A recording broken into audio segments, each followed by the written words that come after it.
jumlahnya. Peningkatannya akan terjadi, namanya grafiknya secara eksponensial naik. Nah itulah, perlu ada kegiatan-kegiatan dari pemerintah, setiap individu. Dan ini memerlukan edukasi yang sistematis dengan diinisiasi oleh pemerintah maupun yang bukan pemerintah, non pemerintah, tokoh-tokoh, LSM, ormas, semua bergerak untuk melakukan edukasi pada masyarakat. Jika masyarakat kita paham, jadi nggak perlu melakukan pesta pernikahan dan kemudian rame-rame, apalagi tidak mengerti mengenai mekanisme aplikasi menjaga jarak, social distancing. Kemudian yang lain-lain kita diskusi tadi juga mengenai perlunya untuk menjaga stabilitas ekonomi di Sumatera Selatan, karena ini akan berdampak ya, terhadap berbagai sektor wisata, misalnya hospitality, restoran dan hotel ya, kemudian juga kegiatan-kegiatan perdagangan, otomatis mungkin masyarakat, terutama masyarakat yang rentan ekonomi, perlu dibantu baik dengan tunai maupun non tunai.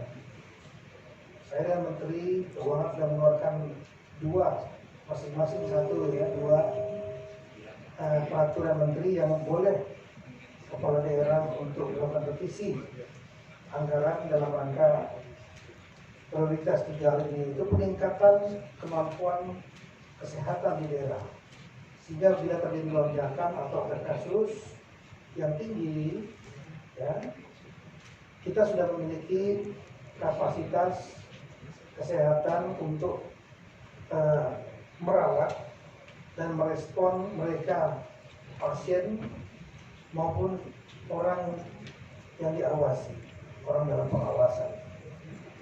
Jangan sampai terjadi sebaliknya, terjadi lonjakan terus kita tidak siap.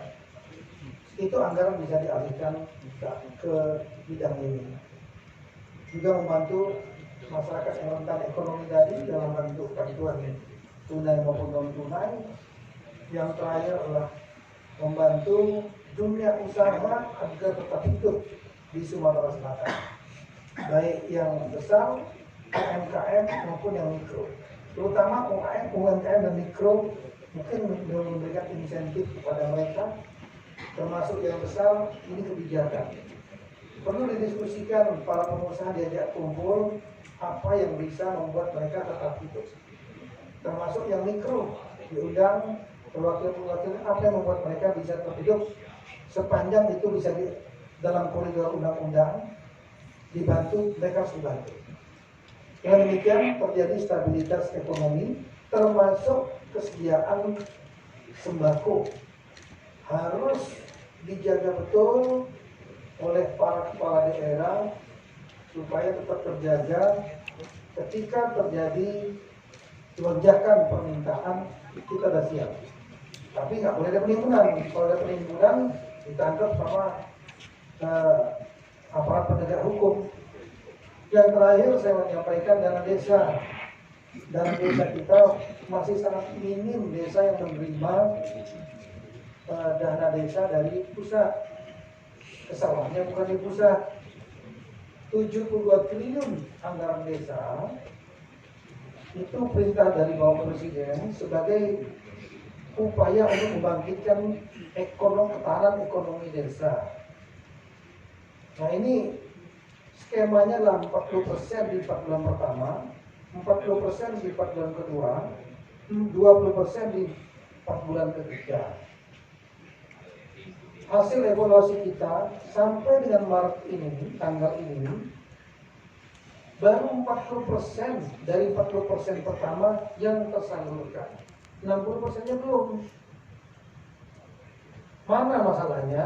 Masalahnya adalah di daerah, di desa belum menyelesaikan APBDes.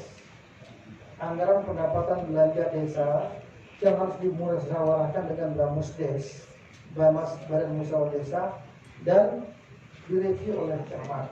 Nah ini saya minta Pak Gubernur dan kepala daerah kabupaten kota supaya betul-betul diberikan arahan kepada para kepala desa segera menyelesaikan badan musyawarah desa ini, APBD ini. Camat tolong jangan sampai mempersulit review, sehingga ini cepat diajukan ke Kementerian Keuangan dan Ibu Menko udah nyampe kepada saya.